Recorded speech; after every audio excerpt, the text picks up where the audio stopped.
2512।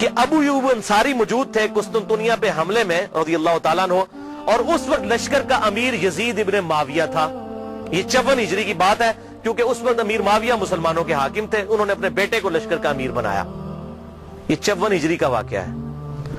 اور اسی حدیث میں موجود ہے ابو ایوب انصاری رضی اللہ تعالیٰ عنہ اسی حملے کے دوران جس میں امیر لشکر یزید تھا فوت ہو گئے.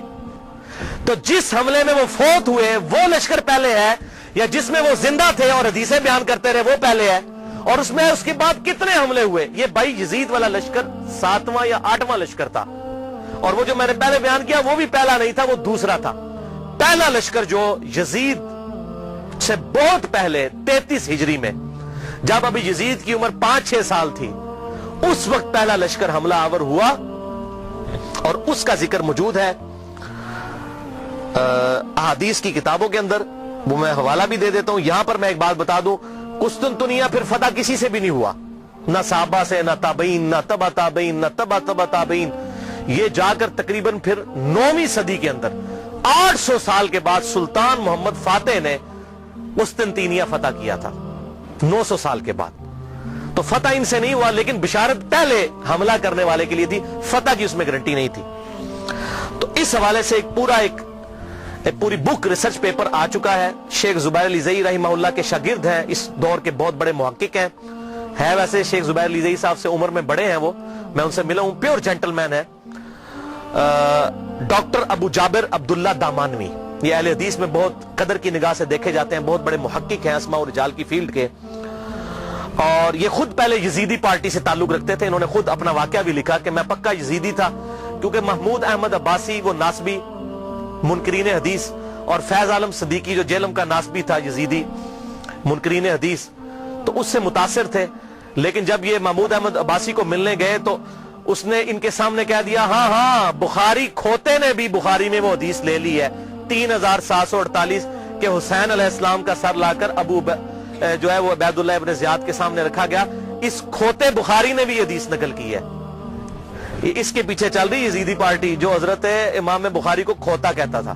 محمود احمد عباسی انگریزوں کا پٹھو، اس سے متاثر ہوئے، اور وہ جناب انہوں نے کتابیں لکھ دی تھی، وہ امیر المومنین یزید ابن معاویہ، یہ وہ تھا. تو جب یہ ابو جابر دامانوی صاحب کہتے ہیں میں نے اس کی الفاظ یہ سنے، میں نے کہا اوئے یہ لوگ جو محدثین کے بارے میں ایسی ننگی لینگویج استعمال کرتے ہیں، یہ لوگ ہاتھ پر نہیں ہو سکتے منکرین حدیث. پھر کہتے ہیں میں نے مکمل تحقیق کی، پھر انہوں نے یہ 120 صفحات پر مشتمل کتاب لکھی ہے، اور اس کتاب کا عنوان ہے یزید ابن معاویہ اور جیش مغفور اللہم، یعنی جو مغفرت یافتہ گروہ ہے اس کا ذکر. وہ سارے انہوں نے قسطنطنیہ کے اوپر جو حملے ہوئے وہ تمام حملے ایک ایک احادیث کی کتابوں سے لکھ کر رد کیا. 120 صفحوں پہ یہ کتاب ہے. ابو جابر السلفی لائبریری کراچی سے شائع شدہ ہے، میرے پاس موجود ہے. جس کو پی ڈی ایف چاہیے ہو انشاءاللہ میں 1-2 دن میں سکین کروا کر انشاءاللہ اپنے پاس رکھ لوں گا، تو مجھے ای میل کریں mirza_95@yahoo.com، اس پہ میں آپ کو بھیجوں گا. اس میں انہوں نے ٹروتھ ریویل کیا کہ نہ تو قسطنطنیہ پہ حملہ پہلا یزید نے کیا اور نہ ان کے والد معاویہ بن ابی سفیان رضی اللہ تعالیٰ عنہ نے کیا، بلکہ سب سے پہلا حملہ قسطنطنیہ پہ جس شخص نے کیا وہ حضرت عبداللہ ابن زبیر کے بھائی تھے، منذر بن زبیر رحمہ اللہ، جو حضرت زبیر عشرہ مبشرہ کے بیٹے تھے. 33 ہجری میں انہوں نے یہ حملہ کیا، اور اس کا ذکر مسند امام احمد میں، مصنف عبد الرزاق میں، سنن ابی داؤد میں اور سنن طبرانی میں صحیح سند کے ساتھ موجود ہے. وہ ساری احادیث انہوں نے اس کتاب کے اندر جمع کی الحمدللہ. لہذا یہ بالکل جھوٹ بولتے ہیں کہ جی وہ بشارت اس پہ فٹ ہوتی ہے، اس پہ فٹ ہی نہیں ہوتی، کسی اعتبار سے فٹ نہیں ہوتی. اور یہی وجہ ہے کہ ڈاکٹر ذاکر نائک نے جب فٹ کی اس سے سوال پوچھا گیا، وہ کہتا ہے جی امام غزالی نے لکھا ہے. ویسے آپ کہتے ہیں قرآن اور صحیح حدیث، تو امام غزالی کا کیا لینا دینا قرآن اور صحیح حدیث؟ امام غزالی تو آپ کے نزدیک صوفی ہیں، آپ صوفیوں کو تو ویسے ہی نہیں مانتے. تو صحیح سند سے بات کریں احادیث کی کتابوں میں کیا لکھا ہوا ہے. امام غزالی تو تعصب کا شکار ہو چکے تھے. انہوں نے تو یہاں تک لکھا احیاء العلوم میں کہ واقعہ کربلا بیان نہ کرو، بڑی بڑی ہستیوں کے نام بیچ میں آ جائیں گے، واقعہ کربلا بیان کرنا حرام ہے. تو اس پہ میں ایک ہی جملہ بولوں گا کہ چور کی داڑھی میں تنکا. اگر ہم اہل سنت اپنے آپ کو صحیح المنہج سمجھتے ہیں تو واقعہ کربلا بیان کریں، اور جو حق ہے وہ بیان کریں. حضور صلی اللہ علیہ وسلم تو اس واقعے سے پہلے بیان کر رہے ہیں، اس واقعے کے بعد صحابہ کرام کو خواب میں آ رہے ہیں اور غمگین ہیں، اور آپ کہہ رہے ہیں بیان نہ کریں. اور قرآن اور صحیح احادیث کیا کہہ رہی ہیں، امام بخاری کیا کہہ رہے ہیں، امام مسلم کیا کہہ رہے ہیں، امام داؤد کیا کہہ رہے ہیں. حق واضح ہو. اب مجھے بتائیے اہل حدیث کا شاید ہی کوئی پلیٹ فارم ہو جس پر یہ حدیث ترمذی کی بیان نہ ہوتی ہو کہ جب حضرت عمر نے حج تمتع پر پابندی لگا دی تھی تو عبداللہ بن عمر نے کہا کہ میرے باپ پہ شریعت تو نازل نہیں ہوئی ہے. تو معاذ اللہ اس کا کیا مطلب ہے کہ ہم حضرت عمر کی توہین کر رہے ہوتے ہیں؟ نہیں. اسی طریقے سے اگر محدثین نے حضرت امیر معاویہ رضی اللہ تعالیٰ عنہ کی غلطیوں کا بیان بخاری مسلم میں کر دیا, ترمذی میں, ابو داؤد, نسائی, ابن ماجہ میں, تو ان کا مقصد توہین کرنا نہیں تھا, حق بتانا تھا. اور اگر ہم بیان کرتے ہیں تو یہ بھی مقصد یہی ہے. احترام اپنی جگہ رہے گا, لعنت نہیں کریں گے. غلطی غلطی ہے, غلطی کو غلطی کہنا یہ حق اور باطل میں تمیز کے لیے ضروری ہے, ورنہ تو دین کا جنازہ نکل جائے گا. حضرت آدم علیہ السلام کی اللہ نے 7 دفعہ غلطی بیان کی, کیا ان کی توہین کی؟ نہیں, بلکہ اس لیے سورہ اعراف میں اے اولاد آدم دیکھنا تمہارے باپ کو جس طرح ورگلا دیا تھا شیطان نے ماں باپ کو, تمہیں ورگلانا دے, اس لیے ہم قصہ آدم اور ابلیس بیان کرتے ہیں. اسی طریقے سے اگر خلافت کا نظام قائم ہونا ہے اور امام محمد مہدی رضی اللہ تعالیٰ عنہ کی خلافت کو لبیک کہنا ہے مسلمانوں نے, تو اس کے لیے یہ سارے حقائق پتہ ہونے چاہیے. دوسرا دفاع جو جھوٹا کرتے ہیں, پہلا تو کل ہوا, تو میں نے یزید کو دوستی نہیں کہا, کلمہ گو تھا, اہل قبلہ تھا, اگر اللہ نے معاف کیا تو جنت میں چلا جائے گا, ہمیں تو کوئی مسئلہ نہیں ہے. اگر اللہ نے معاف کیا وہ اللہ تعالیٰ کی اپنی مرضی ہے. ایک گناہ کے بارے میں اللہ تعالیٰ نے واضح کہا, ان اللہ لا یغفر ان یشرک بہ ویغفر ما دون ذلک لمن یشاء. اوپن لائسنس نہیں, اللہ شرک کو معاف نہیں کرے گا, اس کے علاوہ جو گناہ چاہے گا معاف کر دے گا, لیکن جس کے لیے چاہے گا. اگر اللہ چاہے تو معاف نہ بھی کرے, یہ اللہ کی اپنی مرضی ہے. آپ اوپن لائسنس کسی کو نہیں دے سکتے. لمن یشاء, جس کے لیے چاہے گا, اللہ کو دو سے منوا نہیں سکتا, سیدھی سی بات ہے. دوسرا جھوٹا دفاع کرتے ہیں, وہ جی بخاری میں حدیث ہے 7222 کہ میری امت میں آپ صلی اللہ علیہ وسلم نے فرمایا کہ 12 خلیفوں تک اسلام غالب رہے گا اور وہ سب کے سب قریش سے ہوں گے. وہ کہتے ہیں جی 12 خلیفے گنے آپ, تو اس میں یزید بھی آ جاتا ہے. کہتے ہیں دیکھیں جی پہلا خلیفہ حضرت ابو بکر, پھر عمر, عثمان, علی, حسن ابن علی, یزید, اس کے بعد معاویہ بن ابی سفیان, پھر یزید ابن معاویہ 7ویں نمبر پہ آ جاتا ہے. پھر گنتے گنتے کرتے پھر مصیبت ان کے لیے کھڑی ہو جاتی ہے کہ عمر بن عبدالعزیز تک پہنچتے ہوئے 14 ہو جاتی ہے گنتی. عمر بن عبدالعزیز کو نکالنا پڑ جاتا ہے, جن کی خلافت کو پوری امت مانتی ہے, لا منہاج النبوہ. پھر 12 کدھر جائیں گے, تو پریشان ہو جاتے ہیں اور حدیث کی انٹرپریٹیشن غلط کرتے ہیں. یہ بخاری میں تو ایک طرق ہے نا, صحیح مسلم میں اس کے 8 طرق امام مسلم لے کر آئے ہیں اور ٹروتھ ریویل کر دیا. یہ 12 خلیفوں سے مراد کون سے خلیفے ہیں؟ صحیح مسلم میں انٹرنیشنل نمبر کے مطابق 4705 سے لے کر 4712 تک. قربان جاؤں امام مسلم کے 8 طرق لکھے تاکہ یہ 12 خلیفوں والی, یہ جو اہل تشیع جو ہے 12 امام والا مسئلہ اسے نکالتے ہیں, یہ 12 خلیفوں, بھائی 12 امام والا بھی چکر کوئی نہیں ہے, وہ خلیفے بھی یہ والے نہیں ہیں. ان خلیفوں سے مراد کون ہے وہ سن لیں. صحیح مسلم انٹرنیشنل نمبر کے مطابق 4711, آپ صلی اللہ علیہ وسلم نے فرمایا یہ دین قیامت تک قائم رہے گا اور ان پر 12 خلیفے ہوں گے. قیامت تک 12 خلیفے ہوں گے. وہ پہلے میرے دور میں 12 پورے نہیں ہو جانے, قیامت تک دین رہے گا قائم اور ان پر 12 خلیفے آئیں گے اور وہ سب قریش سے ہوں گے. یعنی ایسے 12 خلیفے ہوں گے جن کی پٹ حکومت جو ہے علی منہاج النبوہ ہوگی, وہ 12 خلیفے ہوں گے اور قیامت تک پوری ہونی ہے گنتی. اچھا, ان میں سے 7 تو کنفرم ہے جس پہ اہل سنت اور اہل تشیع کا اجماع ہے. ایون امام ابن تیمیہ جیسی شخصیت بھی منہاج السنہ میں لکھتے ہیں کہ ہم نہ تو حضرت امیر معاویہ رضی اللہ تعالیٰ عنہ کو خلیفہ راشد مانتے ہیں, نہ ان کے بیٹے کو. یہ اسلام کے بادشاہ تھے, خلیفہ نہیں تھے. خلافت راشدہ وہ کہتے ہیں ہمارے خلیفہ 5 ہیں, ابو بکر, عمر, عثمان, علی اور حسن ابن علی. یہ امام ابن تیمیہ لکھ رہے ہیں. اور یہ یاد رکھیے گا حسن ابن علی کو حضرت علی نے نہیں نامزد کیا. سنن طبرانی میں بڑی ڈیٹیل حدیث موجود ہے. جب ان کی وفات کا وقت قریب آیا, زخم لگنے کے بعد بھی 1 ہفتہ زندہ رہے, انہوں نے کہا میں اپنا خلیفہ کسی کو نامزد نہیں کروں گا. رسول اللہ نے اپنا خلیفہ کسی کو نامزد نہیں کیا تھا, میں بھی نہیں کروں گا, تم خود چنو گے. یہ تو ابن عباس اور باقی صحابہ نے مل کر حضرت حسن کو خلیفہ چنا تھا. لہذا یہ بات یاد رکھیے گا, حضرت حسن ابن علی کو حضرت علی نے اپنا جانشین نہیں بنایا. وہ کیسے بنا سکتے تھے؟ حضور کی تربیت یافتہ تھے الحمدللہ. اور یہ بات میں نے اہل سنت اہل تشیع دونوں علماء سے کنفرم کی ہے. اہل تشیع کے ہاں بھی کوئی روایت نہیں ہے کہ حضرت حسن ابن علی کو حضرت علی نے اپنے بعد خلیفہ نامزد کیا ہو, اور ان کے ہاں بھی یہی بات ملتی ہے جو طبرانی کے اندر موجود ہے. میں امت کے اوپر چھوڑتا ہوں, امت خود سلیکٹ کرے گی اپنا خلیفہ. تلوار کی دھونس پہ نہیں ہو سکتا, میرے ریگارڈ کی وجہ سے نہیں ہو سکتا. بہرحال ان کو تو حضور نے خود ہی کہہ دیا میرا بیٹا سید ہے، یہ صحیح بخاری کے اندر، اس میرے بیٹے حسن کی وجہ سے مسلمانوں کے دو گروہوں میں صلح ہو جائے گی۔ ان کو تو حضور خود سید اور سردار کہہ گئے اور کہا اس کی وجہ سے صلح ہوگی، یہ قربانی کرے گا۔ اور وہی ہوا بعد میں حضرت علی کی شہادت کے 6 مہینے کے بعد، اور اسی کو امام ابن تیمیہ نے لکھا کہ حضور صلی اللہ علیہ وسلم نے فرمایا تھا خلافت 30 سال تک رہے گی، وہ 30 سال ربیع الاول 41 ہجری میں پورے ہوئے جب حسن ابن علی نے خلافت امیر معاویہ کے حوالے کی۔ اور اس کی ریزن کیا تھی، صلح حسن کیوں ہوئی، وہ میرا مسئلہ نمبر 101 دیکھ لیں، آپ کو حقائق کھل کر سامنے آ جائیں گے کہ یہ حضرت حسن ابن علی نے کیوں کام کیا، تاکہ حق لوگوں کے سامنے واضح ہو جائے۔ 20 سال کا دور دیکھیں پھر پتہ چل جائے گا اصل مسئلہ کیا تھا۔ اور حضرت حسین کی قربانی رائے گاں جاتی اگر حضرت حسن صلح کر کے حضرت امیر معاویہ رضی اللہ تعالیٰ کی انٹینشنز کو لوگوں کے سامنے نہ کرتے۔ یہ بات یاد رکھیے گا، یہ میں نے اس لیکچر میں بتایا۔ بہرحال تو امام نے تیمیہ نے بھی کہا کہ یہ خلیفہ جو ہے یہ 5 متفق لے، تو ٹوٹل 7 پہ آج تک امت متفق ہے، اہل سنت اور اہل تشیع۔ پہلے خلیفہ ابو بکر، دوسرے عمر، تیسرے عثمان، چوتھے علی، 5ویں حسن ابن علی، 5 ہو گئے جی، اور چھٹے خلیفہ عمر بن عبد العزیز، یہ 6 ہیں علی منہاج النبوہ۔ اور 12ویں خلیفہ امام محمد مہدی، جن کے بارے میں اہل سنت اور اہل تشیع کے ہاں کامن احادیث موجود ہیں۔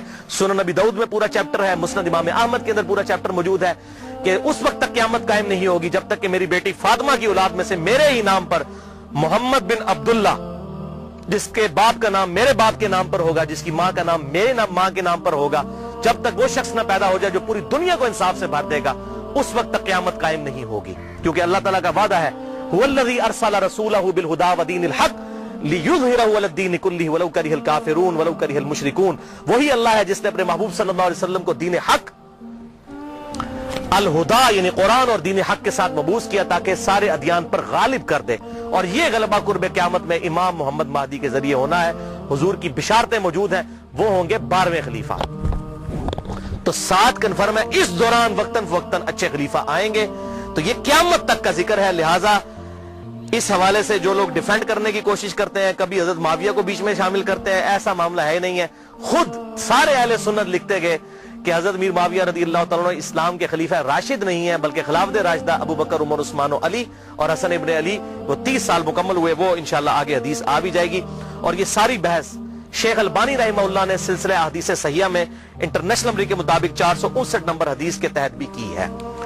اب تیسرا اور آخری جھوٹا دفاع جو آج کل مارکیٹ میں آیا ہے تازہ تازہ، اور یہ آخری ان کے پاس حربہ تھا، میں نے کہا اس کو بھی میں انشاءاللہ کلیئر کر دوں۔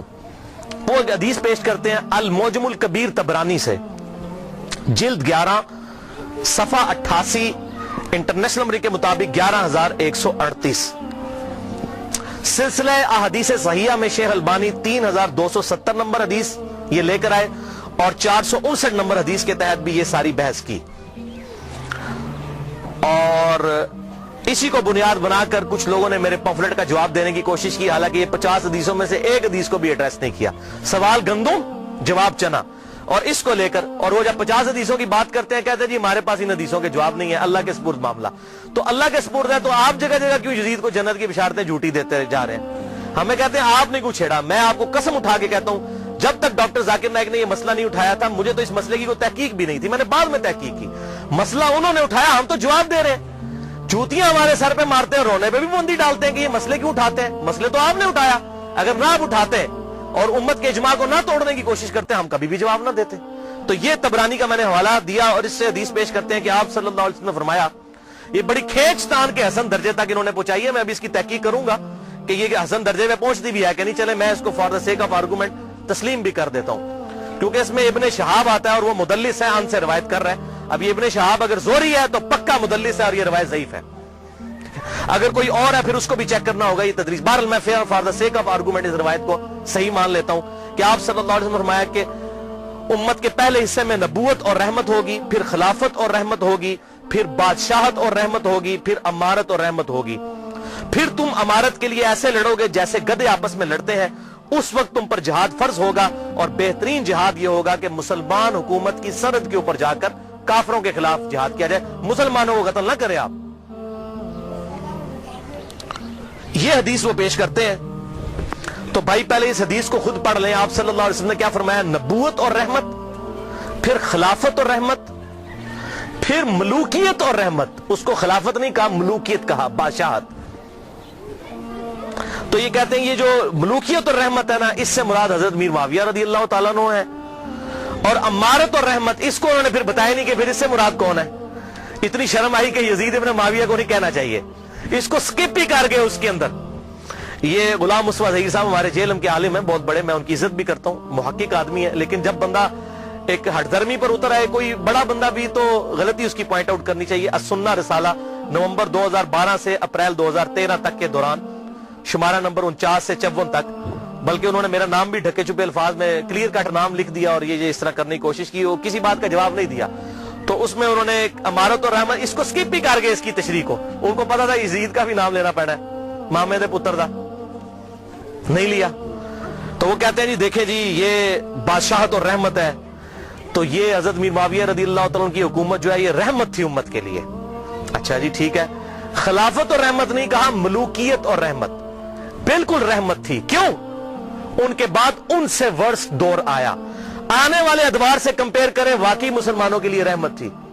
یزید کے بعد اس سے ظالم لوگ آئے. میں نے بتایا حجاج ابن یوسف بعد میں آیا جس نے خانہ کعبہ کو توڑ دیا اور عبداللہ ابن زبیر کو قتل کر کے ان کی لاش بھی لٹکا دی. صحیح مسلم کے ریفرنس سے میں نے بتایا. جیسے ہم یہاں بھی پاکستان میں کیا ہوتا ہے، ایک گندی حکومت آتی ہے، لوگ فل اس کو برا کہتے ہیں. جب اس کے بعد اس سے اگلی ورش حکومت آتی کہتے ہیں یار اس طرح مشرف دا دور چنگا سی. ابھی لوگ کہنا شروع ہو گئے یار زرداری کا دور بہتر تھا. ٹھیک ہے جی، بجلی اتنی مہنگی تو نہیں تھی. تو اس کا کیا مطلب، جب زرداری کا دور تھا تو بہت بہتر تھا، جب مشرف کا اپنا دور تھا تو بہتر تھا.